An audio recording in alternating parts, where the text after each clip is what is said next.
family to know that David Wilkins is watching us. His family is making a video. And I think he wants to start out saying something to us because this wouldn't be happening without David. There. Go, David, you're on. Mr. Dellinger, how are you? Just fine, David. How are you doing? I'm doing wonderful. Thank you so much for allowing this to happen. Well, thank you for your part in making it happen. Well, I tell you what, it's been a passion for a long time for myself and my grandson to have people have access to the Arrow, and neighbors like Carol Miller said, I've never seen it. And, you allowed this to happen. You preserved a lot. We as a neighborhood are very grateful, and I'm personally very grateful to you. Well, thank you very much, David. All right, and Thank that's... you guys for being there. Have a wonderful time. I wish I was there. Yeah, Wish you were too, wish David. you were too. Miss you. Thank you, guys. That is a perfect segue. We've asked Ryan to start us out by telling us a little bit about his beginning interest in this. Yeah. You want to start? You want to start? You want me to go first? Yeah. I'll go first. What? Do you want to start? Okay. All right. So Dad wrote a letter that he was going to read. And he's, Dad, I'm sorry, you're a little bit of a sap, and I'm probably going to cry too because you cry. You would cry. No, this is really special. I'm glad to be here too. But he said, I would first like thank Mr.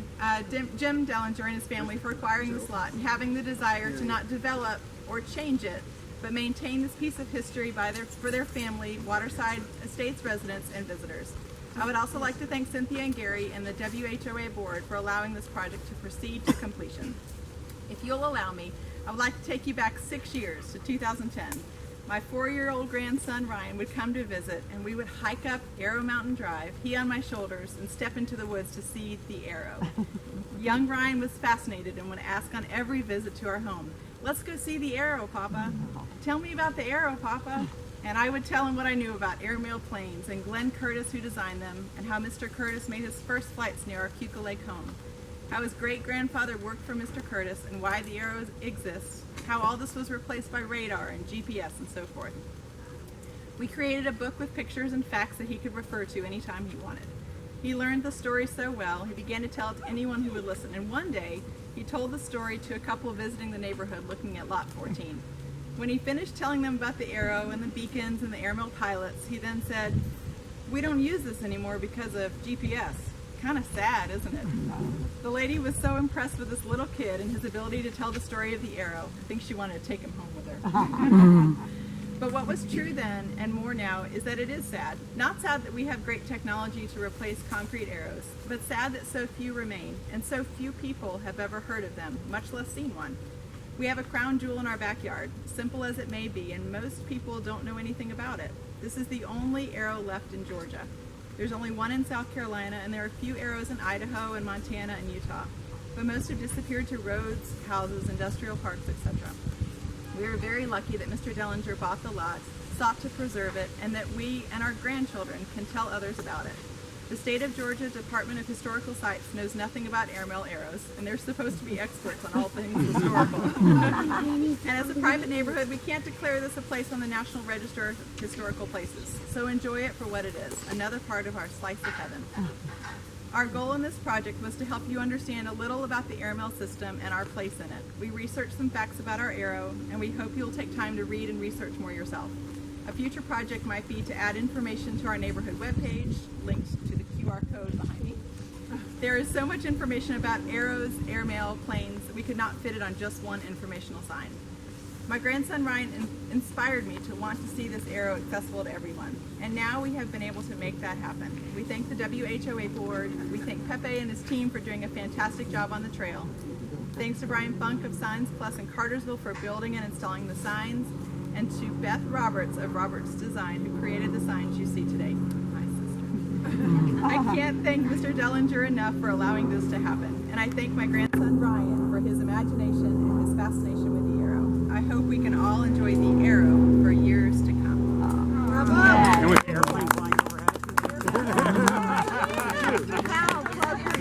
Is it a biplane? It sounds like It is. fun. Sometimes it is. That's cool. That is cool. Now, and as we were walking up here today for this evening, Ryan made a couple comments just as he remembered coming up this way with Papa, right? What did you notice from when you walked out of the car just now tonight? Well, it's been a huge improvement because we used to have to step over this dead tree, go through the trees over there, push through them, and now it's chain for nothing. Now you get to see it. Very good. Thank y'all for letting us be a part of this. And Kristen, once in a while, a sister gets a good deal. We thought Beth might get here. Yeah. That's her flowers, and so you get them. I love it. That is to thank her for the very substantial contribution she made by doing all of the graphics Yeah. to create the artwork, and she did that pro bono. It's phenomenal. Good. I'll Great make job. sure she sees it, and Yeah. if we get down there soon enough and they're alive, I'll give it to her. Thank y'all. Thank you. The other thing I wanted to do, before we ask Jim if he wants to say anything, is to ask Gary to give us a little history lesson. He is our neighborhood historian, and he can just sort of give us an overview of what he knows about this. Gary Well, Twettemar. first of all, let me say one of the reasons I'm so proud of David and his grandson on doing this is that our present society, I don't think, holds as much love for the history as I'd like to see. Things like this are going away, and they need to be preserved. The reason that they need to be preserved is what people don't understand is these were pioneers. These were people that were very, very committed to what they did. Very dangerous job. We're so politically correct today, but back in those days when the U.S. Postal Service hired these guys, the U.S. Postal Service actually ran this airmail route for probably into the late 1930s, but they required the pilots to deliver that mail regardless of the weather. So they flew in rainstorms, snowstorms, whatever. They were required to do it. Pulled up a couple of statistics out of the Smithsonian Institute. During its history, there were 6,500 forced landings where these guys had to put their planes down unscheduled. The average lifespan of a U.S. postal pilot during this period was 900 hours. At the end of 900 hours, you were on borrowed time. So that's just to emphasize how important these people were to us, and the fact that we take it so much for granted, and so much has been given to us that it will cost a lot of people lives and that type of thing. So I really appreciate this. Let me give you just a couple of interesting little tidbits about the Arrow. It actually was started by the U.S. Postal Service in the late 1923, 1924 is when it was actually developed. These things, as it says on here, are like 3 to 5 miles apart. We were back in those days. The tower, which you see the metal that was here, were 50 foot tall. On top of them was a white strobe light, or light that rotates. Below it was a green light and a red light. And those lights would blink on and off in Morse code, and that's how the pilots identified each one of these as they flew along. So they knew exactly which one they were over by the Morse code. The lights were acetylene powered and had about a 5,000 candle power light, which is not that great, but was good enough back in those days. Just a couple of things about the stamp that you see up here. It's kind of interesting. The Postal Service wanted more people to send mail by airmail. And so they reduced the airmail to 5 cents for the first ounce. Prior to that, it had been 10 cents for every half ounce. So airmail just exploded after that because it became in reach of a lot more people.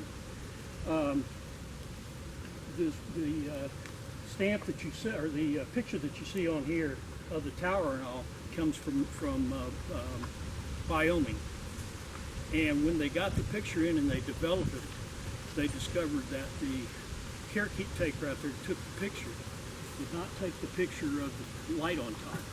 It didn't have that. So they had another guy that was in Wyoming that took a picture of this and put on there. So that's how it got the top. The other interesting thing is that they put a single wing plane on here. Most of the early mail deliveries was done by bi-wing planes. Most of those planes came out of World War I. They were surplus. They called them Jennies. Another interesting fact, I'll tell you, if you ever want to look at a movie that captures this part of the aviation history real well, watch The Spirit of St. Louis with James Stewart. Very good movie, and it tells you all about how he started off with one of these planes that he bought here in Atlanta, and it eventually led him, of course, having the first flight across the Atlantic. But it really does capture how a lot of this got started. Okay, I'll kind of wrap it up here.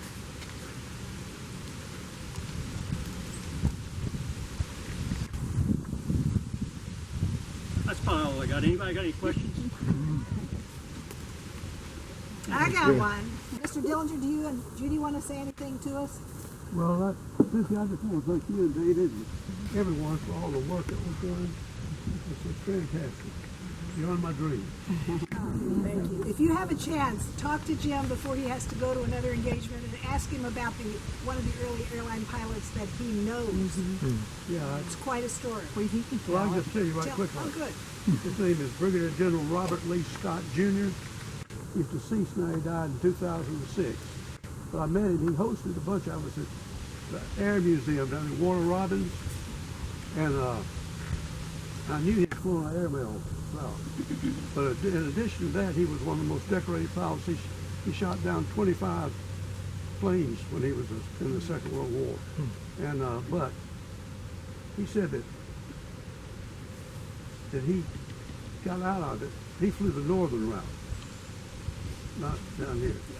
But he said he got out of it when he lost his third best friend. And he figured he was next, so he quit. Joined the Army Air Force. And he ended up a decorated combat veteran. Oh yes, and they wrote a book. And the name of the book is, you get it, read it sometime. It's a wonderful book. It's called God Is My Co-Pilot. And they made a movie out of it. Yeah, about his life. Yeah. Okay, Jim, we've got a little token of our appreciation for you and Judy. We don't know exactly where this came from, but from this somewhere, it was salvaged when Pepe cleaned it up. Oh, yeah. He found this, and we said that will be the most unique paperweight. Oh, he's dead. It's part of the arrow. You can exercise at the office now.